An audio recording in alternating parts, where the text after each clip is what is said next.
Fala pessoal, tudo bem? Sou o Dr. Fernando Oliveira E eu sou o Dr. Felipe Barcelos. e esse é mais um episódio do Orthopcast Kids. Hoje a gente vai abordar o tema displasia do desenvolvimento do quadril. Filipão, tema muito comum, muito prevalente no consultório, muito prevalente nas provas. E aí, o que você pode me falar sobre displasia do desenvolvimento do quadril? Então, realmente, a importância do tema, né? A gente toda semana recebe crianças no consultório para fazer o acompanhamento e a avaliação.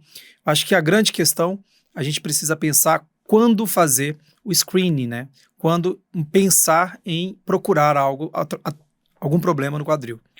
Isso aí é um problema, assim, é uma questão imensamente discutida, né? Tem países como a Suíça, a Itália, que fazem o screening em todas as crianças. E tem países como a Holanda, a gente recebeu agora os residentes, né? Os fellows do APO, né? Do European. Então, eles fazem mais tardiamente. Exato. E aqui no Brasil, como é que funciona? Exato. Aqui a gente, né, tria os fatores de risco mais relevantes, né? Então, pacientes que têm alteração de exame clínico, obviamente, mas também pacientes pélvicos, que aumentam o risco, né? Como a gente já discutiu muito, de 8 a 20 vezes, né? O fato de um paciente ter uma apresentação pélvica aumenta o risco em 8, no caso dele ser uma pélvica comum, ou no caso de um pélvico agripino, que é aquela criança com os joelhinhos esticados, que tem os pés ao lado da cabeça, aumenta até 20 vezes. Então, é um aumento muito grande de risco. Né? Porque se a gente for tratar qualquer fator de risco, por exemplo, todas as meninas você teria que triar. Afinal, ser mulher é um fator de risco para displasia, né? Então, assim, as mulheres têm lá a relaxina, produzem relaxina, que atravessa a barreira placentária e que as meninas têm receptor. Então, elas aumentam o risco para displasia por causa da relaxina, mas não são todos fatores de risco. Então, só os principais. Então, parentes de primeiro grau, né? Apresentação pélvica e também pacientes que têm alteração de exame clínico na maternidade, né? Então... Isso. E lembrando também das primíparas, né? Então, acho que os principais fatores disso foi o que você falou. Em resumo, primíparas, meninas, pélvicas e com história familiar positiva. Lembrando que história familiar positiva é primeiro grau. Exato. Então, pai, mãe ou irmãos. Exatamente. Mas a gente precisa... Primeiro, né? Eu acho que é importante falar para quem é residente de ortopedia que é muito importante você situar os pais. Eu sempre percebo que os pais, quando chegam com o possível diagnóstico de displasia no consultório, eles sempre chegam com a cabeça cheia de dúvidas, porque eles já foram ler, já procuraram no Google, mas muitas vezes eles não sabem o que é o problema. Então eu começo uma explicação desde o início falando o que é o quadril. Isso é legal, essa questão, até para, antes de você adentrar nisso, da mudança de nome, né? De nomenclatura. Antigamente o que a gente falava era luxação congênita do quadril. Hoje a gente entende que o termo displasia do desenvolvimento do quadril, ele engloba melhor, é uma definição mais ampla, engloba melhor as patologias. Exatamente por isso. Pode fazer a sua explicação do consultório. Não, mas ao final é isso, porque é um espectro, né? Exatamente. Não existe, assim, uma linha que você fala, tem displasia, não tem displasia. Tem crianças que a gente chega até a tratar e que você fica na dúvida, será que foi uma displasia? Será que eu tratei um pouquinho cedo porque eu fiquei com medo de uma evolução um pouquinho pior, pelos fatores de risco ou pelo exame clínico que me deixou um pouco mais temerário, né? Ou se realmente ele tinha uma displasia. Então, no fundo, é um espectro. A gente nunca consegue dizer exatamente em que momento que você diagnosticou, né? Em alguns casos sim, mas algumas vezes você não consegue sempre traçar uma linha e falar esse tem displasia, esse não tem displasia, esse nunca teve displasia. E o que é displasia no final das contas, né? Então, a displasia, então a gente está falando da articulação do quadril. A displasia é quando tem alguma alteração acetabular, alguma alteração dessa relação da cabeça do fêmur com o acetábulo. E aí, dentro disso que você fala, assim, para o residente é importante entender que a cabeça do fêmur, ela se ossifica primeiro do que o acetábulo. O acetábulo ele tem 3 núcleos de ossificação, né, que vão se fundir lá na adolescência, né? Na cartilagem trirradiada. Que a gente vê como cartilagem trirradiada, depois Exato. Que esses núcleos de ossificação já vão aparecendo, forma-se a cartilagem trirradiada. Então, exatamente no período embrionário e no período neonatal, essa cabeça do fêmur, ela, à medida que ela vai se movimentando dentro desse acetábulo, ela vai fazendo com que o formato do acetábulo fique um formato correto. É aquela ideia de você fazer uma bola de sorvete, né?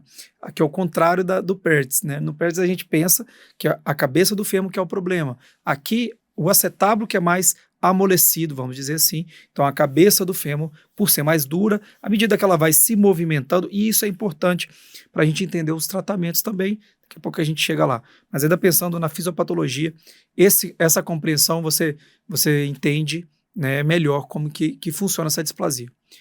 E aí, Fernando, o que vem a ser, quais são os tipos de displasias, como que a gente gradua isso daí? Assim, só complementando um pouco o que você falou, né? Na verdade, a displasia, quando a gente fala do quadril, é a cabeça do fêmur com acetábulo, como o Felipe falou muito bem. O problema está no acetábulo, na displasia. A cabeça femoral, ela começa a se originar, né? Ela é um núcleo cartilaginoso, cabeça do fêmur, na 9ª semana de gestação. E aí, a partir de então, o encaixe adequado, essa movimentação adequada, é que vai moldando o acetábulo para que ele fique na conformação adequada. Então, no fundo, não seria um erro a gente chamar de displasia acetabular, simplesmente a displasia do desenvolvimento do quadril, né? Então, é um problema que é bom a gente definir o desenho para os pacientes, porque é importante definir isso para os pais e eles entenderem com o que a gente está lidando e qual a importância deles seguirem as recomendações médicas e um possível tratamento quando a gente investiga uma displasia de quadril. Exatamente, porque a criança não tem nada, né? Muitas vezes são assintomáticos, nem todos vão ter uma alteração já de exame físico, que seria o Barlow e o Ortolani, já ao nascimento, e aí os pais ficam assim, mas poxa, por que fazer um tratamento?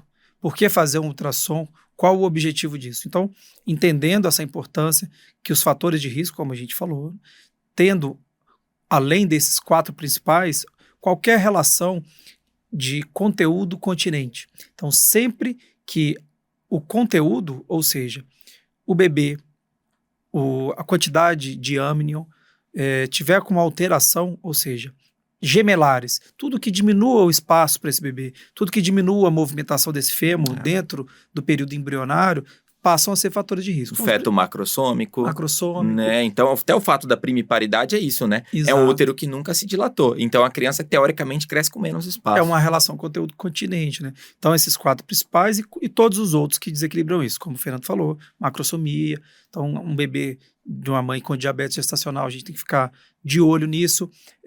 Oligodrâmino, gemelaridade, enfim. O que mais? Então, identificados esses fatores de risco, por que fazer o rastreio, quando fazer o rastreio, como fazer esse rastreio, né?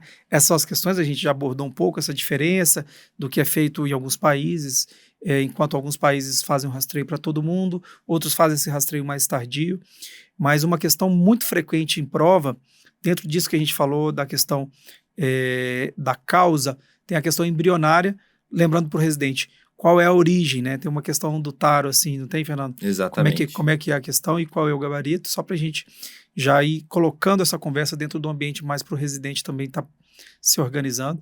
Da origem mesenquimal. A origem mesenquimal. Sim, a origem mesenquimal, quando se fala histologicamente. Histologicamente, né? ela é única, tanto do fêmur quanto do acetábulo. Das mesmas células, né? E o mesmo tecido. Isso. Né? Então, essa é uma questão para gabaritar, lembrando. Acho que depois de ouvirem esse podcast, a gente vai ter uma noção de por que a gente trata, por que a gente faz o screening, ok? Então esse é o objetivo, sabendo onde a gente quer chegar, a gente estuda melhor. Então vamos lá, para organizar isso daí, quais são os fatores de risco que nós já falamos, quais são as principais causas, obviamente. Exato. E aí, quando fazer esse rastreio, hora de ouro, uso do Pavlik, tratamentos de acordo com cada idade, eu acho que esse é o nosso caminho e vamos seguindo por aí. Exatamente. Vamos falar então primeiro da DDQ normal, diagnosticada em tempo. Não vamos falar do diagnóstico tardio de displasia, porque isso é uma outra parte, né? Uma outra sessão, vamos dizer assim. Mas a gente vai falar isso mais para frente. Então, falando primeiramente sobre o diagnóstico, né? Hoje em dia, desde 1980, os estudos de Graf, a gente usa a ultrassonografia para fazer o rastreio. Agora, a ultrassonografia precoce é o ideal? Geralmente não. A gente já sabe que hoje em dia, 3, 4 semanas pós-natal é o tempo ideal para você fazer a ultrassonografia. O que é mais importante? Para isso ficar medular. É o diagnóstico clínico ou o diagnóstico de imagem? As primeiras 24 horas, como a gente falou, a hora de ouro, é a hora em que você consegue mais detectar a instabilidade do quadril, né? Então, é isso que a gente tem que saber. As primeiras 24 horas é muito importante. E quais são as manobras? A avaliação do neonatologista através das manobras de Barlow e Ortolani. Para vocês que ainda não sabem, Barlow fez os trabalhos de Barlow, a publicação sobre o teste de Barlow, tem 14 anos antes do Ortolani. Então, na verdade, o Barlow antecede os trabalhos de Ortolani, foi 62 e 76. Então, a manobra de Barlow, né, ela é uma manobra que teoricamente é mais sensível, porque você consegue provocar uma luxação do quadril ou uma subluxação do quadril. Lembrando que as manobras de Barlow e Ortolani, elas não são manobras inversas, elas são manobras diferentes. Elas tendem a provocar, né, alterações inversas, ou seja, o Barlow tende a luxar e o Ortolani tende a reduzir a cabeça femoral. Então depende da gravidade, na verdade, daquele quadril, né? Exatamente. Se é um quadril já luxado, obviamente, você vai encontrar um Ortolani positivo. Se é um quadril luxável, né, que é um quadril que está reduzido, mas que você consegue levá-lo para fora, o fêmur para fora do acetábulo, então teria um Barlow positivo. Então isso é importante, essa hora de ouro. As primeiras 24 horas, quem examina geralmente não é ortopedista pediátrico. Em algumas maternidades, há a possibilidade de você conseguir a avaliação do ortopedista pediátrico, mas na maioria das vezes isso fica a cargo do próprio pediatra ou até das enfermeiras neonatologistas. Então é importante que essas pessoas estejam bem treinadas. E não é fácil, é um exame que depende de uma sensibilidade. Uma outra dificuldade é quando tem os dois lados luxados, né? Se os dois lados estão luxados, a gente vai ter um galease provavelmente negativo. Então, aquelas manobras que você vê assimetrias, né? A assimetria de abdução, o galease, a assimetria de pregas, né? Que é o sinal de Peter Bade, né? Você geralmente não vai encontrar nas displasias bilaterais, nas subluxações e luxações bilaterais. Então, é importante a pessoa estar apta a fazer esses testes, porque o caso que é luxável ou que é uma luxação franca, é fácil identificar. Né, a pessoa da limpeza do hospital bate o olho e fala, essa criança tem um quadril deslocado. Né? Você tem um galease, né, negativo, você tem uma assimetria grotesca, né? Exato. Então vamos organizar isso aqui de uma forma, eu acho que fica legal. Então, você está esperando um bebê, uma menina pélvica, e alguém virou para você e falou assim, olha, fica atenta, porque isso precisa ser avaliado. E aí, qual que é o caminho que isso vai seguir? Nasceu a criança, tem Barlow e Ortolani, um dos dois positivos. O que fazer? Essa é uma situação que, assim, não é esperar, não é ver. Isso aí é igual ao Pavlik. Okay. Isso aí é Pavlik, isso tem que ser medular. Né? Então, a gente não pode... É igual ao tratamento. Exatamente. E o tratamento nessa idade, para que a gente entende, é o Pavlik ou algo parecido. Exatamente. Existe a opção de usar 2 fraldas? Cara, isso aí tem histórias muito engraçadas. Quando a gente fala com o pessoal mais velho, eu tenho um colega que atendeu uma vez uma família chinesa e que a família estava com 7 fraldas. Nossa. Fralda não adianta. Fralda você está se enganando. Ela não restringe a adução, ela não restringe a extensão do quadril. Então, assim, no fundo, ela não tem qualquer efeito, né? Então... Você já recebeu... Desculpa te interromper. Imagina. Você já recebeu algum paciente que não tinha alteração clínica evidente, mas que o pediatra falou assim, não, mas é menina, usa 2 fraldas? Não. Eu já tive isso. Então, assim, não existe. Ou você tem indicação de tratar, que aí o tratamento é Pavlik, que pode ser outros aparelhos, por exemplo, o Tumbig. Fraica. Exato, coisas... Isso depende um pouco do acesso, né? E também da própria experiência da região. Nós aqui usamos muito suspensório de Pavlik, né, até os 6 meses de vida no Brasil. Essa é a experiência principal, então vamos trabalhar dentro dessa realidade. Então, se você tem o exame alterado, é igual ao tratamento. Seja no primeiro dia, seja tenha chegado para você na 2ª semana, na 3ª semana. E aí uma coisa legal de prova e de entendimento da patologia.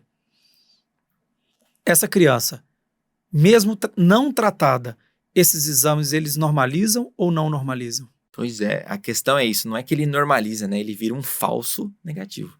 Então, esse é o problema. Depois de um tempo, você começa a ter menos significância, você tem que dar menos relevância para o exame clínico, porque ele pode se negativar, né? Depois de algum tempo.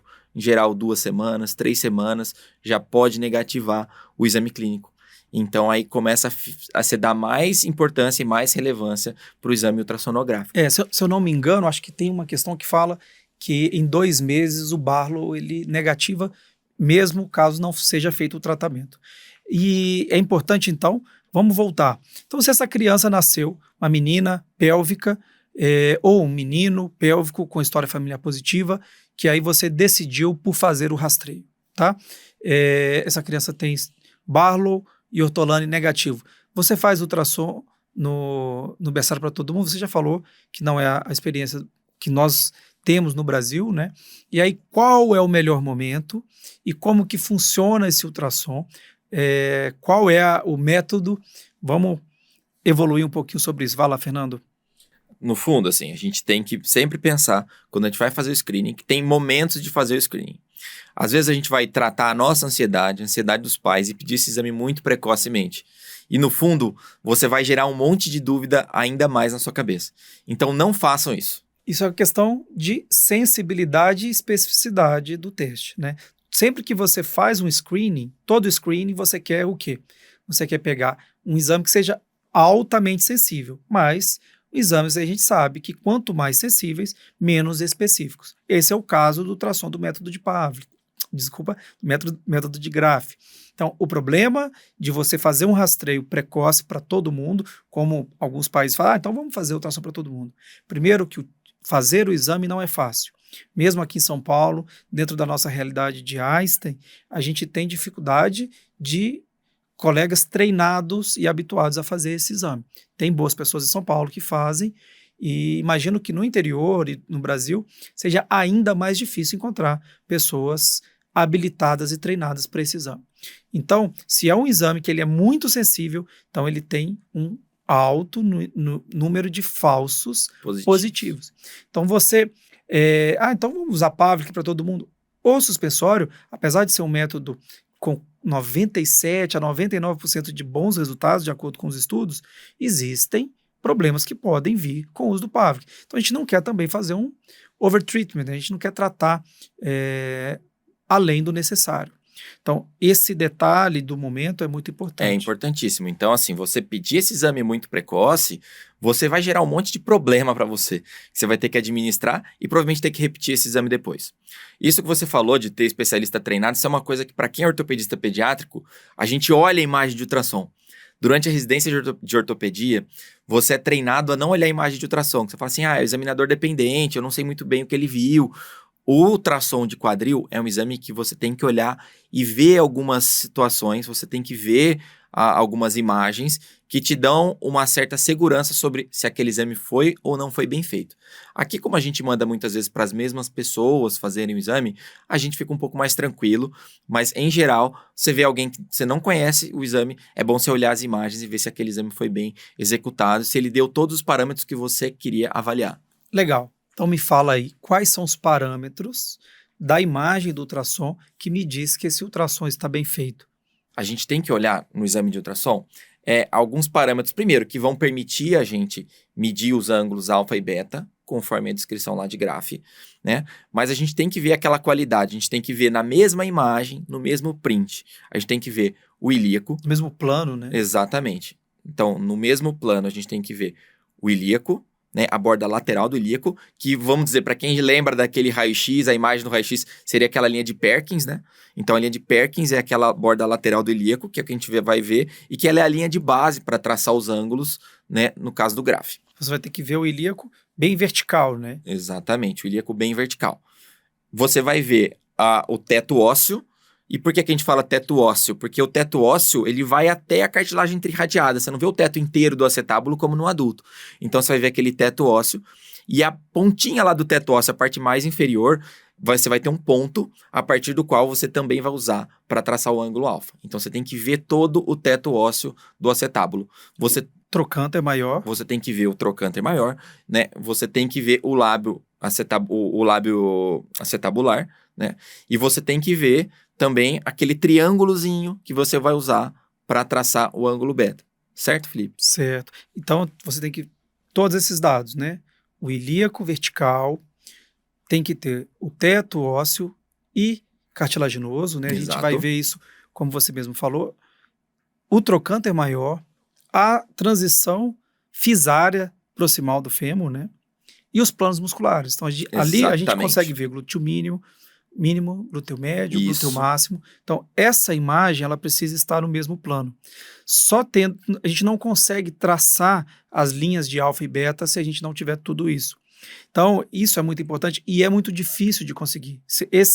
essa qualidade de imagem é operador dependente. Completamente operador dependente. E a gente sabe que a criança não fica quieta durante o exame. Não além fica, de tudo, né? então tem que todo um cuidado.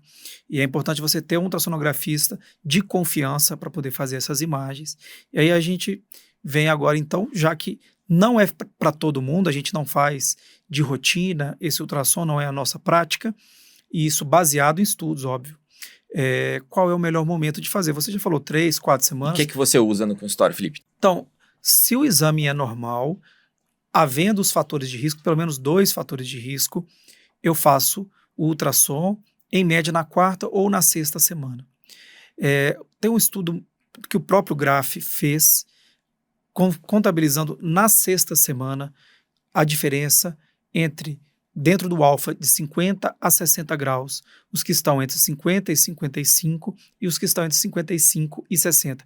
E esse estudo foi depois feito por outras pessoas, replicado, e mostrando que há, sim, uma importância da gente tratar esses quadris que estão abaixo de 55 graus na 6ª semana. Então, por isso, eu tenho essa, e é a experiência do grupo, né, lá que eu faço parte, fazer esse ultrassom sempre por volta da 6ª semana. Mas, interessante que há, sim, vários, é um tema difícil da gente falar o que é certo e errado. Então, existem trabalhos que vão defender, inclusive, ultrassons e já com 3 meses. Então, assim, que é um momento que a gente sabe, pelos estudos do Graf, que o ultrassom já está começando a perder a sensibilidade, já está ficando um exame pior. E que o potencial de remodelação acetabular reduz bastante. Eu não tenho coragem de esperar 3 meses. A gente viu o colega holandês que veio, e o serviço dele, mostrando com resultados de trabalhos que eles conduziram de forma prolongada, que com 3 meses é ok, mas enfim, eu não tenho... meu coração não me permite esperar tudo isso. Então, eu acho que 4 semanas, 6 semanas seria um momento ideal para a gente fazer ultrassom. Você concorda de fazer ultrassom? Em geral, eu faço na 4ª semana. Eu penso que quanto mais precoce, maior o potencial de remodelação acetabular. E às vezes a gente se surpreende, porque mesmo com o exame clínico normal, muitas vezes ali na 4ª semana você encontra ali um Graf 3, e aí você começa a se preocupar. Legal, assim, a gente está falando isso, né? e não trouxe os dados. Então, o que é as pessoas falam, o que é gráfico, sem falar em números, sem falar em graus, mas de maneira fácil. O que é um tipo 1, o que é um tipo 2, o que é um tipo 3 e o que é um tipo 4? Acho que a gente tem que, primeiro, falar os valores, vamos falar um pouco dos números, que a gente tem que falar o normal, assim, pensando, o alfa, quanto maior, melhor. Tá. Quanto maior a horizontalização do teto ósseo do acetábulo. Todo mundo concorda que quanto mais horizontal o teto do acetábulo, melhor. Ou seja, quanto maior o alfa, mais horizontal. O alfa normal acima de 60 para qualquer idade. O beta, um pouco menos importante em algumas situações, um pouco mais importante em outras situações. Mas, de maneira geral, ele é o teto cartilaginoso. E ele diz para nós o quanto que a cabeça femoral está alocada dentro do acetábulo. Então, quanto menor, melhor. Porque quer dizer que quanto menor, mais o teto cartilaginoso está, vamos dizer, contendo a cabeça femoral dentro do acetábulo. Então, se a gente está pensando em algo tridimensional, quanto mais aumenta um, mais diminui o outro. Porque eles são quase que suplementares, seria isso? De maneira geral sim, mas por outro lado você também depende da porcentagem de cobertura acetabular, né? Sim. Isso também tem um estudo, né? Chama método de Morin-Terhesen, enfim. Mas é a porcentagem da cabeça contida dentro do acetábulo. Então, assim, para facilitar, pensaria 1 é o normal. 1 é normal, sempre, em qualquer idade. Em qualquer idade. O 2, ele tem variações, né? Exatamente. De A até C, e ainda tem o tipo D, que é o intermediário entre o 2 e o 3. Então, o 2 é um acetábulo que pode ser um acetábulo displásico, mas a cabeça não luxa. Acho importante para quem é residente já pensar daquela forma assim, o 2B só existe para crianças maiores de 3 meses. Então, uma criança que acabou de nascer, que você fez ultrassom na 4ª semana, 6ª semana, você nunca vai ser um 2B, porque o 2B é o ângulo entre 50 e 60, em crianças acima de 3 meses. Você já guarda na cabeça. O 2B é o diferentão de todos. Tá. Aí vamos lá, 2A. Então, estou só voltando aqui, né? Antes você tá... Só para facilitar, para você depois aprofundar. Então, 2 pode ter uma alteração de displasia, mas o quadril ainda está locado e não luxa. Exatamente. Ok? Então, 3 você vai fazer ultrassom nas manobras estáticas, no ultrassom estático, ele está alocado, mas se você faz um ultrassom dinâmico, ou seja, se você faz um exame físico, e você pode luxar, ou na manobra dinâmica, que é a manobra de Hark, você consegue luxar, ok? E o 4 seria aquele quadril já luxado. Então, 1 normal, 2, a gente vai conversar sobre isso, o 3 subluxável, né? O subluxado ou luxável, e o 4, um quadril já luxado. Já Então, luxado. se a gente parte disso, a gente já começa a ter mais propriedade. Então, 3 e um 4, a gente não precisa ficar muito conjecturando o ultrassom. A gente precisa tratar, correto? Não tem dúvida nenhuma. Medular. Perfeito. Então, o exame clínico, ele é superior ao exame de imagem. Então, se você tem um quadril luxável ou luxado, você tem que tratar, a gente já tinha conversado sobre isso, então isso importa menos. Então, a gente vai fazer ultrassom nesses pacientes em tratamento com quadris já luxados ou subluxados ou luxáveis, buscando que eles normalizem, ok? Buscando o final, um ultrassom, um A ou um B, ou uma radiografia normal, enfim, um quadril normal. Exatamente. É isso? É essa a ideia. Eu acho que isso é importante. E lembrar que qual o principal parâmetro do ultrassom que você usa para classificar? Qual o principal parâmetro do ultrassom? Do ultrassom. É o alfa e o beta. É, principalmente o alfa, né? Sim, principalmente Então, o assim, alfa. o alfa é o que dá 1, 2, 3 e 4. Vamos Sim. dizer assim. Você consegue dizer Sim. 1, 2, 3 e 4 pelo alfa. O Sim. beta você usa muito pouco, você vai subclassificar com o beta. Sim. Então, beta, a idade vai te ajudar a falar se é um 2B, né? Aprofundando um pouquinho disso tudo que você falou. Pode ir lá. E aí o beta vai te ajudar em outras situações. Uhum. Por exemplo, que existe uma classificação que é D. Não é 2D, é D. Então, a classificação D quer dizer um quadril já excêntrico. Então, assim, já é um quadril que não é exatamente luxado, mas ele é excêntrico por quê? Porque o ângulo beta, ele está acima de 77. Então, já é um ângulo muito elevado, ou seja, o quadril, a cabeça do fêmur já está tão querendo escapar que ele está querendo já everter aqui o acetábulo, né? O lábio glenoidal. Então, ele está querendo já ficar excêntrico e everter o lábio. Então, quanto mais alto é o valor de beta, maior é o risco de eversão do lábio glenoidal. Glenoidal não, acetabular. E aí, ou seja, o D vai ser quando esse beta vai ser ali acima de 77. E aí, o 2A e o 2C, né? Ambos em crianças aí menores, é a classificação. O 2A entre 50 e 60 o ângulo alfa, né? E o 2C entre 43 e 50 o ângulo alfa. Então, assim, o 2C, não tem dúvida, tem que tratar, ok? Então, a dúvida fica nesses aí, 2A, né? Por isso, essa ideia das 6 semanas, a questão do 2A mais e do 2A menos. Exatamente. Então, o que eu faço é 6 semanas, um alfa menor do que 55, eu trato. Acho que essa é uma fórmula que a gente diminui os riscos. Você pode, eventualmente, esperar, sendo um 2A mais, um 2A menos, e repetir esse ultrassom em 2 semanas. Ah, não quero tratar agora, vamos esperar. Também não é errado. A gente precisa manter o segmento. Você não pode perder essa criança e achar que, não, porque é um 2A com 6 semanas... Vou ver ela com 6 meses. Um alfa de 54 graus, pronto, tá de alta. A gente sabe que o risco é menor, mas existe. E esse risco a gente tem que colocar. Se ele não é 0, eu acho que é por volta de 3% de risco de haver uma displasia de quadril futura. Eu acho isso da ideia do desenvolvimento. Né? Lembrando do desenvolvimento. Aqui fica fácil de você entender. Essa criança, ela está com uma alteração contínua. Exatamente. Só para concluir isso, Fernando. Então, aí a importância para os pais e para os próprios residentes entenderem que a criança aparentemente não tem nada, mas a gente tem tanta ansiedade em tratar agora, porque agora o tratamento ele é muito eficaz, sendo que depois as consequências do não tratamento de uma displasia que tardia são umas sequelas muito graves, cirurgias grandes e sequelas graves. Então, por isso que a gente fica tão obcecado em tratar isso precocemente. É um dos únicos problemas congênitos ortopédicos que a criança pode ficar absolutamente normal. Então, você pensa, por exemplo, um pé torto congênito é super tratável, mas ele não é um pé normal. O objetivo é um pé flexível e indolor e plantígrado. Exato.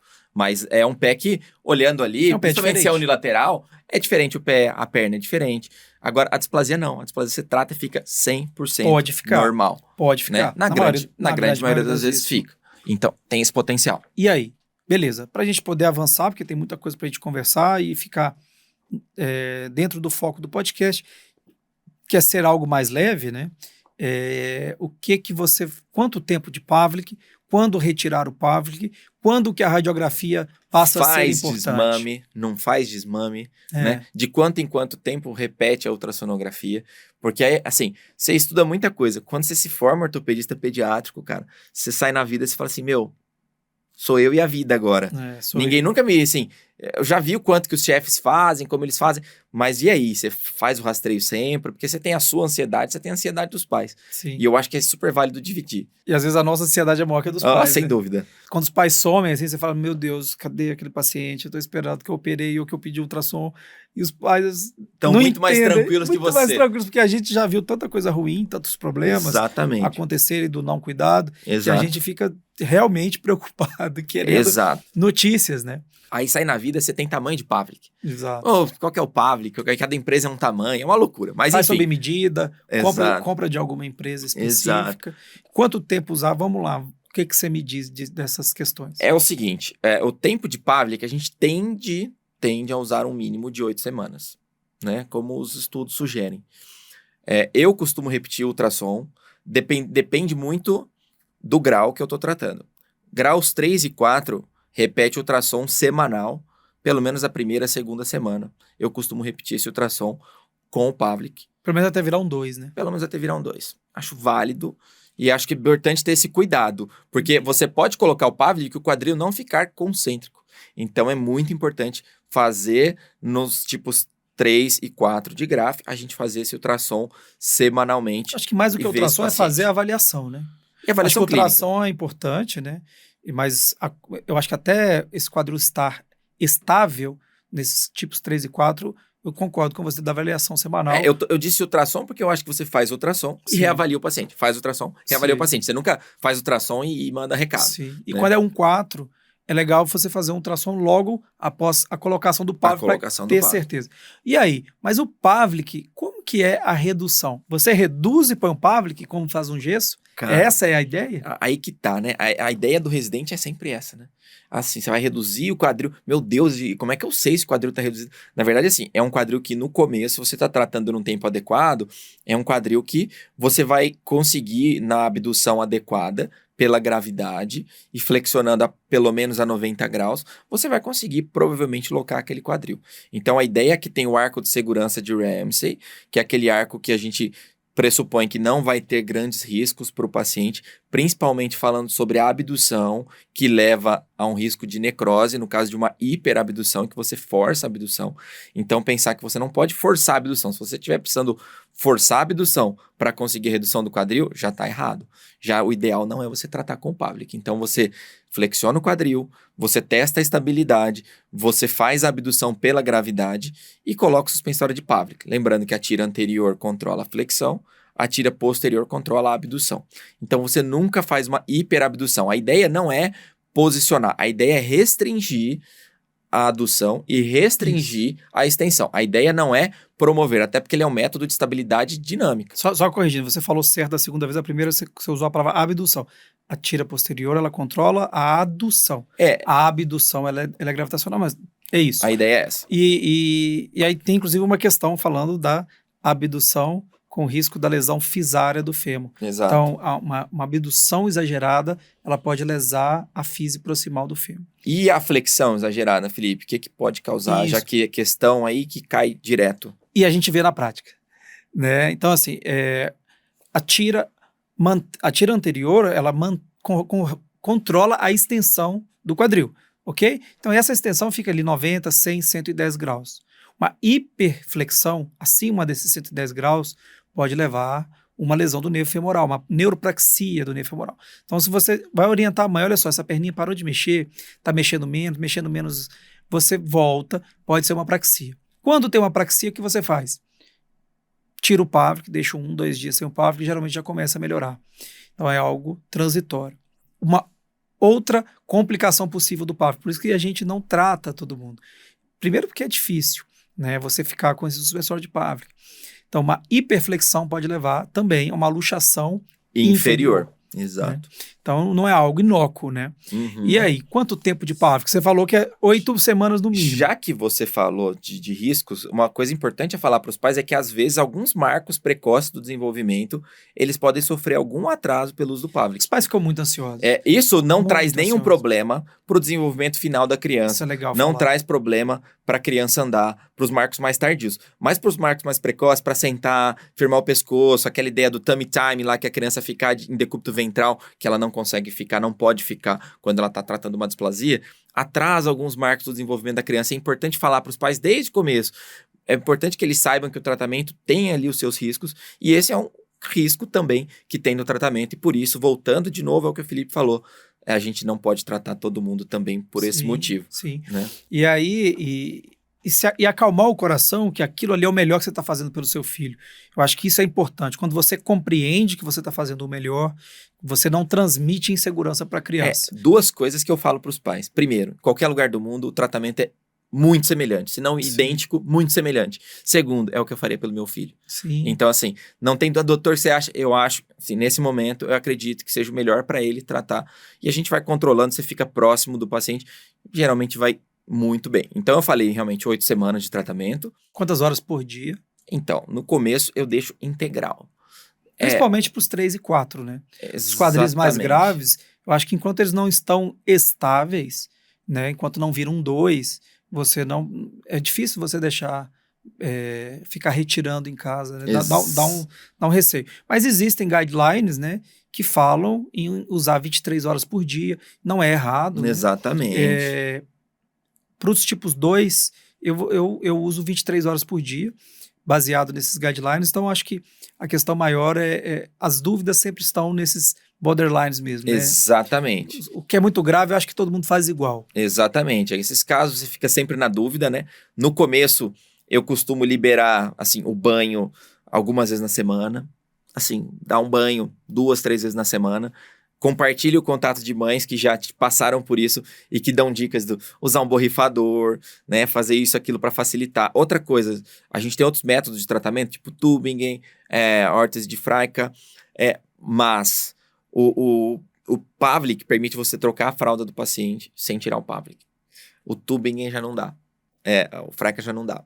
Então, assim, a facilidade que você tem para graus 3 e 4 e a capacidade que ele tem de restringir um pouquinho mais o movimento é muito bom. É o melhor tipo de imobilização. O tubing dá para trocar, mas é um pouco diferente. É muito trabalhoso. É trabalhoso, mas isso depende também das roupas. Aí a orientação, essa questão para o residente, agora para a prova, esse detalhe de orientação de qual tipo de roupa o bebê usar, isso serve muito para os pais.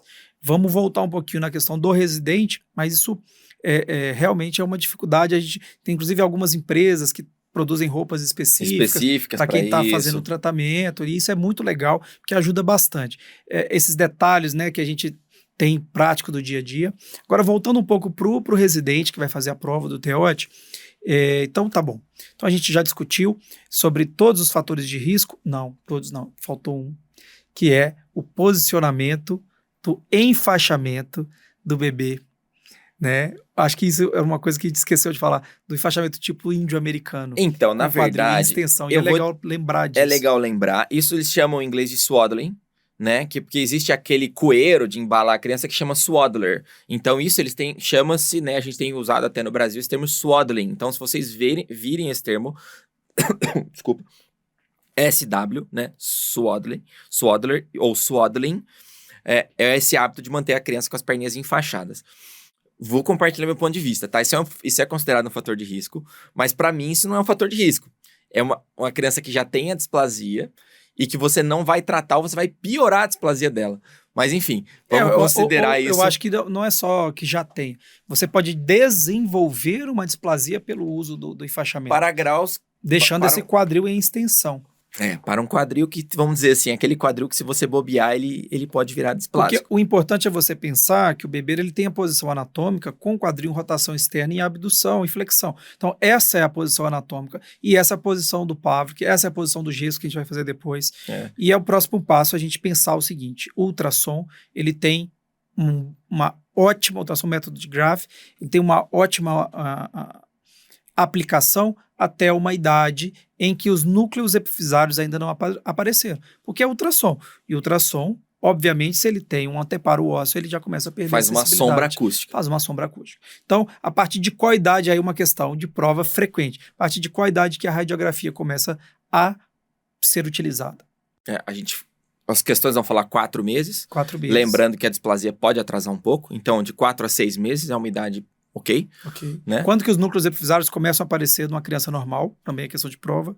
Exatamente, 4 meses também. 4 meses, é o que a gente vai falar. E aí a questão da radiografia. Fez a radiografia você tem que fazer com o quadril com alguns cuidados. Então, uma rotação interna. Então, você não pode ver o trocânter menor, senão isso te diz que esse quadril está em rotação externa. Então, o trocânter menor não pode aparecer.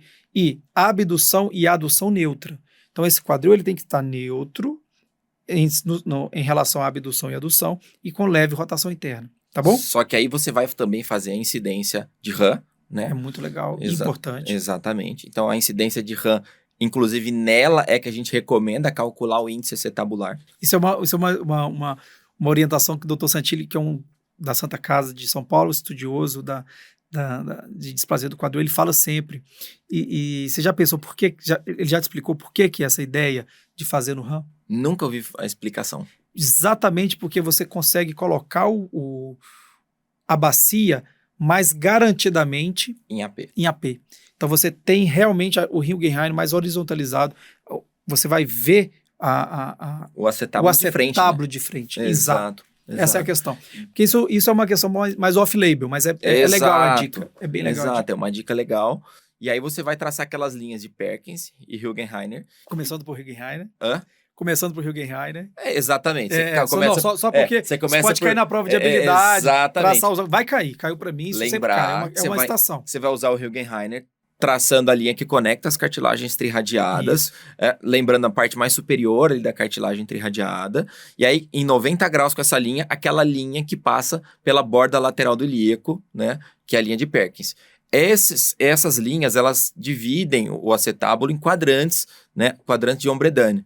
Os quadrantes de Ombredane, né, eles delimitam onde tem que estar a cabeça femoral. E aí a cabeça femoral tem que estar no quadrante inferomedial.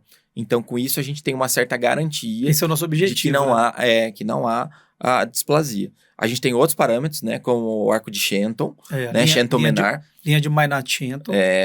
Então, você vai ver ali aquela linha da borda inferior do forame obturatório, né, inferior e medial do forame obturatório, em continuidade com a metáfise femoral. Né? Então, com a cortical medial. Com a cortical medial da metáfise, né? Isso. E isso é legal, é importante, né? Então, se você tem uma quebra dessa linha de Maynard-Shenton, você tem uma indicação de que esse quadril pode estar luxado, né? Por isso a importância dessa radiografia ser feita com essa rotação interna que a gente vê muito melhor porque se ela tiver em rotação externa, às vezes parece falsamente que há uma quebra da linha de Shenton, quando não há. Felipe, voltando um pouquinho, a gente falou sobre o uso do Pavlik, né? Falou ali, eu repito ultrassom para Graf 2, eu repito a cada 3 semanas, e aí eu vou promovendo cada vez mais uma liberdade para a criança, deixando a criança mais livre ao longo do tempo. Você faz desmame do suspensório? Então, eu não faço. Eu acho que, na minha concepção, se está tratado, está na hora de tirar. Então, o objetivo é qual? Um ultrassom Graf 1A ou 1B. Você dá um Graf 1A com 5 semanas? Eu deixo completar 6 semanas.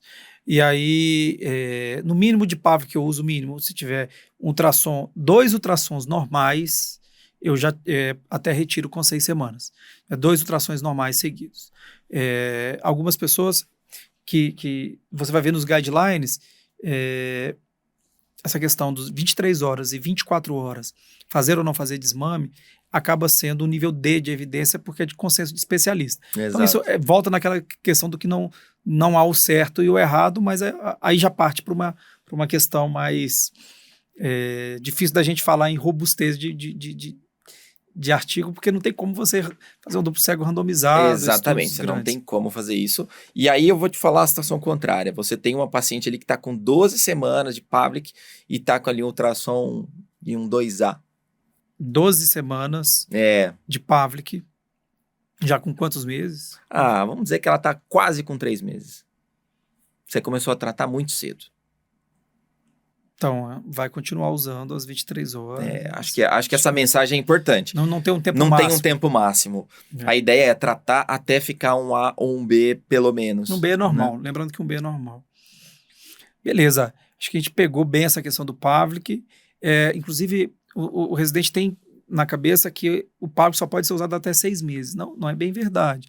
A verdade é que é difícil usar após os 6 meses. Mas difícil. O ultrassom, o Pavlik pode, bem como o Tubinger, que é o mesmo princípio, pode ser usado até 1 ano. Mas, normalmente, entre os 6 meses e 1 ano, a prova vai te cobrar um conceito já de você ter um quadril luxado, ou, aliás, subluxado ou luxado, o que fazer nessa idade. Então, vamos pular de tema. No começo eu falei que a gente ia falar do tratamento normal, da displasia diagnosticada precoce, do tratamento precoce, do Pavlik, a gente falou do segmento ultrassonográfico, a gente vai tratar até ter um ultrassom normal. Agora vamos falar de um diagnóstico mais tardio, pelo menos uns 6 meses de idade, que é quando a gente começa aquela velha questão, a questão mais batida de prova, qual o principal teste clínico, qual o principal sinal que aparece para uma displasia tardia, né, que é o sinal de Hart, ou seja, uma assimetria na abdução. Obviamente, isso é um sinal para displasias unilaterais, então ficar esperto, porque para displasias bilaterais, você pode ter aquele sinal de Klissick. Lembrar que o sinal de Klissick é o mais... quando é questão de prova isso, tá? Para displasias bilaterais, lembrar do sinal de Klissick. Ele é muito importante nesses casos, porque você não vai ter assimetria de pregas, de abdução e galease, provavelmente. Então, que é aquele sinal que é a união da linha do ápice do trocânter maior com a espinha ilíaca antero-superior. Ele deve cruzar em uma região inferior à cicatriz umbilical. Você cruza numa superior. Se ele cruza inferiormente, é sinal de que o trocânter maior está muito alto, né? Então, se ele está cruzando, o trocânter maior está muito alto, essa linha vai ficar abaixo da cicatriz umbilical. E o que é o sinal de Hart? Para quem está... Como como o Vitor fala, né? Esse aluno de rua, perdido, que não assistiu a aula de displasia do quadril que vai ter disponível no Orthop Review. Então, o sinal de Hart é essa limitação da abdução. Então, obviamente, o que o Fernando diz é que ele só vai ser positivo unilateral, porque você só vai ver um lado abduzindo bem, o outro não. Mas a limitação da abdução é o sinal importantíssimo. E isso, inclusive, vai ser importante para a gente decidir se a gente faz ou não a tenotomia na hora de fazer o gesso, que é o próximo passo do tratamento tardio. Na verdade, o primeiro aí que a gente está pensando em fazer. Então, vamos lá, Fernando. Como que você faz aí? Entre os 6 meses e 1 ano, já adiantei, mas acho que é isso. A ideia é essa, né? A gente vê muito em livros falando sobre tração. Ninguém faz mais tração hoje em dia, né, Sim. Felipe? Assim, isso é muito difícil. Pode fazer? Você pode falar numa prova prática? Pode falar. Mas assim... Eu nem falaria. Exato, eu também não falaria. Mas assim, de certa forma, não tá errado se você falar. Eu posso fazer uma tração, pode. Mas assim, é tão trabalhoso, envolve tantos riscos ali, cutâneos, né? Paciente internado, é difícil, muito difícil. Então, o ideal é você levar esse paciente para o centro cirúrgico. E qual que é o objetivo? Você já falou aí da tenotomia, né? Tenotomia dos adutores, porque o paciente às vezes tem uma limitação da abdução. Então, o que faz a tenotomia de abdutores? Ele aumenta o arco de segurança de Ramsay. Tá, então se a criança é uma criança que não tem limitação de abdução, mas tem um quadril displásico e está lá com seus 9 meses de idade, que você indicou fazer o gesso, você faz a tenotomia para todos? Não, a tenotomia eu não faria para todos os pacientes, se ele não tem limitação de abdução, até porque frequentemente esses pacientes são hipermóveis, então às vezes você não tem a limitação de abdução, mas é importante que você veja radiograficamente que esse quadril fique locado. Então você pode fazer mão da artrografia. Eu gosto da artrografia, não é uma necessidade, mas a artrografia é um exame legal para você ver se está acumulando contraste na região medial. Se você vê que está formando um lago na região medial, é sinal de que não está concêntrico aquele quadril. Então, esse é o sinal mais importante da artrografia, é um acúmulo de contraste na região medial, que vai mostrar para você que aquele quadril não está ficando bem locado. E aí sim, é uma situação que você pode, se você vê que é uma falta de abdução, fazer a tenotomia, ou então tem algum tecido interposto, que aí pode ser indicação de fazer uma redução aberta. Então, se a gente está falando que você faz um gesso, você não tem segurança que esse quadril está no local, você pode, além da artrografia, lançar a mão de uma ressonância magnética. Não tem ressonância magnética, uma tomografia pode ajudar. Idealmente, a ressonância magnética a gente tem um protocolo lá no Einstein, né, que a gente consegue fazer uma ressonância super rápida, até sem sedação. Então, é um protocolo rápido para a gente conseguir ver quão locado está o quadril e também ver se tem interposição de partes moles. Se a criança está com calção engessado, e você muito provavelmente consegue fazer uma ressonância sem sedação, porque por mais que ela chore, dá para você mantê-la paradinha, né? Enfim, vamos avançar um pouquinho. Então, essa é a questão do quadril tratado com gesso, e aí você falou do arco de segurança. Exatamente. Se você fez o arco de segurança, opta ou não por fazer a tenotomia dos adutores, tá? Se houver essa resistência, se estiver limitando que você faça essa abdução adequada para o gesso. Só deixando claro para os residentes, em geral a gente faz. É mais normal a gente fazer. É mais normal que faça. E aí, passo seguinte, essa criança já vai ficando mais velha e esse quadril, por algum motivo, ele não evolui bem ou não foi tratado, chegou já uma criança com seus 2 anos e aí a gente tem algumas coisas que falta falar, que é a questão típica de prova. O que é que interpõe? O que é que está ali atrapalhando essa redução? Porque a gente falou da redução fechada, acho importante falar um pouco da redução aberta, né? E falar da via da redução aberta. Sim. E por que a nossa Mas você faz via... a redução aberta antes de 1 ano? Depende. Depende se a gente está conseguindo deixar esse quadril centrado. Se não estiver conseguindo... Se você fez o gesso, indicação. fez a ressonância e esse quadril não está ficando centrado, é porque tem algo ali dentro. Exatamente. E aí passa a ter a indicação de fazer a redução aberta. E o que interpõe? Então, a gente tem um monte de tecido que pode interpor, né? Até questão de prova, qual que é o que mais interpõe, né? Qual que é o que mais dificulta a redução? Mais dificulta a redução. Que assim, você vai encontrar isso, né? Qual o maior obstáculo intraarticular à redução, isso. Né? Que ele vai ser, no fundo, vai ser a cápsula articular. Essa é a resposta do mais difícil. Exato. Mas o que interpõe? Vai ser ligamento redondo, pulvinar, psoas, né? Cápsula. Isso aí. Basicamente, né? Basicamente é isso. É isso. Então, quando a gente vai opta por fazer a abertura, você precisa, a gente chama de limpeza, né, da cápsula, para justamente conseguir que esse quadril fique locado. E por que a nossa via de acesso, preferencialmente, é uma via anterior? Eu faço aquela via de biquíni, né? Por que geralmente é a nossa via de acesso preferencial, Felipe? Por quê? Eu não estava preparado para essa pergunta, não tinha sido Essa foi sacanagem, hein? Geralmente, a gente faz aquela aplicatura da cápsula. Tá. E a aplicatura da cápsula, a gente consegue fazer por via anterior. Né? Sim. Então, você tem mais acesso às estruturas, né? É um pouquinho, assim, às vezes mais trabalhoso, principalmente as estruturas mediais. Mas, por exemplo, por via medial, você não consegue fazer uma aplicatura adequada da cápsula. Como é que é o nome da via medial? Às vezes cai, hein? Via medial de Ludloff. Ludloff, exato. Tá bom. Então, a gente definiu em fazer ou não fazer o gesso, fazer ou não fazer a tenotomia, fazer ou não fazer a abertura. Acho que isso já ficou entendido. Aí deixa para esses pacientes nessa idade abaixo de 2 anos. Deixa o gesso, vai acompanhando com radiografia o gesso, né? Geralmente, se tiver... Quanto tempo? Uns 3 meses. Geralmente 12 semanas de gesso também, né? Difícil, né? Podemos usar a mão também, às vezes, de algumas órteses, né? Então, a órtese de Milgram, nessa idade da criança um pouco maior, às vezes precisa. Até o próprio tubing dá para usar em pacientes um pouco mais velhos, né? Idade. Então, isso para casos assim, leves, né? Eu tive pacientes, por exemplo, só para dar um exemplo, para vocês entenderem, assim, que nem tudo tá no livro, mas paciente de 6 meses que tinha um quadril, eu tratei, era uma displasia grau 3, virou um grau 1A, só que aí com 6 meses fez um raio-x, 0 ossificação dos núcleos, um índice acetabular limítrofe ali, 28, 29, não fiquei muito satisfeito. Como não tinha núcleo, pedi um ultrassom. O ultrassom veio um 2A. Resolvi usar o tubing mais um pouquinho, 3 semanas estava normal. Então, assim, opções, mas enfim, só dizendo que... Vamos voltar para o de prova, assim. Então, o de prova é isso, né? O Pavlik nas crianças menores, o gesso com ou sem tenotomia, ver se está alocado, vai definir se vai precisar fazer um esvaziamento intraarticular ou não.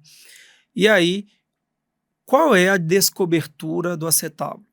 A gente conversou sobre paralisia cerebral no outro podcast, e agora a gente está falando sobre luxação de quadril, displasia do desenvolvimento do quadril. Na verdade, nem sempre é uma luxação, mas Na paralisia cerebral, a gente sabe que a descobertura ela pode ser tanto anterior, quanto lateral, quanto posterior, e as prevalências são muito parecidas. Mas aqui, e essa é uma questão importantíssima, um conceito importantíssimo, e a partir desse conceito, várias questões são respondidas. Exato, até do tratamento, né? Inclusive do tipo de cirurgia, inclusive do tipo de incidência de radiografia, tem uma questão dessa. Exato, aquela questão que fala o falso perfil. Então, mas né? antes disso, fala qual é a descobertura, para você partir para isso. A descobertura é anterior. Anterior. Ok. É isso. Então, ele fala do falso perfil, que é aquela incidência de Lequene, né? Escreve Lequesne, né?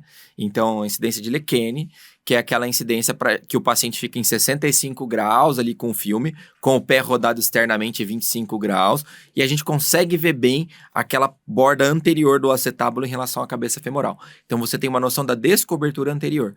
Então, a incidência do falso perfil de Lequene serve para ver a descobertura anterior e pode ser bastante útil em caso de displasia em pacientes um pouco mais velhos, né? Então, se a descobertura é anterior e essa criança já tem lá a sua idade, 2 anos, você vai definir por fazer, então, uma cirurgia óssea, tá? E o problema não é Lembrando que existe um limite, né? Assim, um limite mínimo a partir do qual é recomendado se fazer a cirurgia óssea, né? Porque o problema é porque aqueles pacientes entre 1 ano e 1 ano e meio, você tem um limbo, né? Que você vai fazer os mesmos tratamentos da criança entre 6 meses e 1 ano. Em geral, tem redução fechada, já tende a precisar muito mais da redução aberta, mas em geral você não recorre a cirurgias ósseas na criança com menos de 1 ano e meio. Então, pelo menos 1 ano e meio para você indicar uma cirurgia de Pemberton, de Salter, né? Isso. Que é o que você está falando. Essas osteotomias, né? Isso o Felipe estava querendo salientar, elas são para aumentar a cobertura anterior. Elas são de redirecionamento. Exatamente. Isso. Na criança menor, uma coisa que eu esqueci, só voltando, desculpa se vai e volta, mas para a gente poder. O índice acetabular, abaixo de 1 ano, a gente quer o índice abaixo de 30 graus, tá? Existe um trabalho que foi publicado pelo Novaes. Lá com um grupo de Boston, um brasileiro que estuda muito sobre quadris pediátricos, que mostra para cada idade o que você espera de índice acetabular, mas de maneira geral, para você residente fazer a prova, esse é o número que a gente quer como normal, abaixo de 1 ano, abaixo de 30 graus de índice acetabular. Então, o Fernando falou muito bem, então a cirurgia optou por osteotomia. Quanto mais velha a criança e que a gente ainda opta por fazer uma osteotomia acetabular, pode ser necessário fazer um encurtamento desse fêmur para reduzir o risco de pressão da cabeça do fêmur contra o acetábulo, ou seja, um risco de necrose avascular dessa cabeça. Então, todas essas questões começam a ficar mais compreensíveis quando a gente entende a fisiopatologia das coisas, quando a gente entende qual é a descobertura, o porquê de fazer uma osteotomia femoral ou não. Então, uma criança mais nova, 1 ano e meio até 2, eventualmente dá para você fazer só o Salter e o Pemberton. Mas uma criança já mais velha, para os seus 3 anos, provavelmente você vai precisar associar uma osteotomia femoral para diminuir esse risco de necrose. Diminui o risco de necrose. A gente encurta, em geral, 1 centímetro, né? É o que a gente costuma encurtar. Algumas situações não é comum a gente precisar, mas a gente pode fazer uma pequena varização. Lembrando que varizar você diminui um pouco do braço de alavanca e do glúteo, então não é o ideal que você faça. Ou alguma derrotação da cabeça femoral. Afinal, um aumento da antiversão femoral pode também piorar essa descobertura anterior. Então, você pode fazer uma leve derrotação em sentido posterior da cabeça femoral também nesse procedimento de encurtamento. Lembrando que esse encurtamento, em geral, ele não se reflete em um encurtamento do membro. Então, tem estudos mostrando que você pode encurtar 1 centímetro e essa perna não vai ficar 1 centímetro encurtada. Depois, provavelmente por um fenômeno de sobrecrescimento, a criança vai compensar essa perda e vai ficar com o comprimento dos membros muito semelhante. Para complementar e para entendimento de por que a gente ficou tão preocupado que aquele bebê fosse rastreado, é a gravidade final. Então, o índice de qualidade de saúde de um país pode ser medido, inclusive, por quanto de displasia não tratada na infância viram quadris artrósicos nos adultos que precisam de tratamento, e o tratamento principal é a artroplastia do quadril. Então, boa parte das artroplastias do quadril que são feitas hoje no Brasil são por patologias da infância, principalmente a displasia de desenvolvimento do quadril, que não foram adequadamente tratadas a tempo. Em países desenvolvidos, né, a maior causa de artroplastia primária em pacientes jovens, em adultos jovens, é a displasia de quadril não tratada ou maltratada. Porque países desenvolvidos têm pouca necrose, tem pouca infecção, né?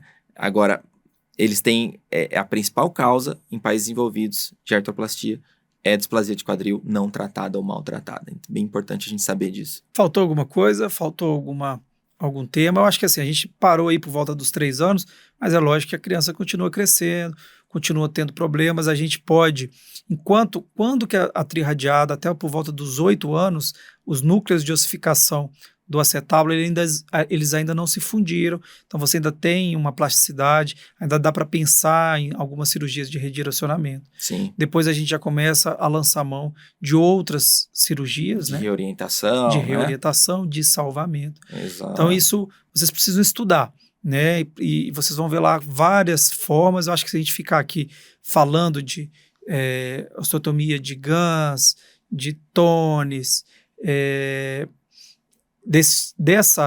dessa parte cirúrgica tardia, não é o objetivo do podcast hoje, mas é importante vocês lembrarem que isso está linkado, porque eu sei, nós passamos por isso, são quase 200 temas, 130 temas possíveis de cair em prova oral, e esse tema é um tema quente. Então, tudo que nós falamos aqui, vocês vão ver uma ou outra questão na prova só de ouvir esse podcast. Espero que durante o caminho para o hospital, para o estágio, ou um momento que vocês já não estão conseguindo mais ter condição de estudar, que esse podcast possa trazer para vocês até um pouquinho de acalento, assim, olha, não estou à toa, estou malhando, mas estou ouvindo podcast, Exato. Estou no trânsito, mas estou aprendendo alguma coisa. Espero que a gente possa ter ajudado, e eu não tenho dúvida que a gente ajudou a salvar algumas questões, não uma, algumas questões da sua prova. Como última informação, eu acho válido falar, pacientes tratados de displasia devem ser seguidos, idealmente, até idade adulta, né? É claro que o acompanhamento vai sendo cada vez mais espaçado. E pacientes com fatores de risco importantes para a displasia, que foram triados para a displasia pelos fatores de risco, eles têm um risco de displasia tardia. Lembrar que eles têm que ser acompanhados até 1 ano.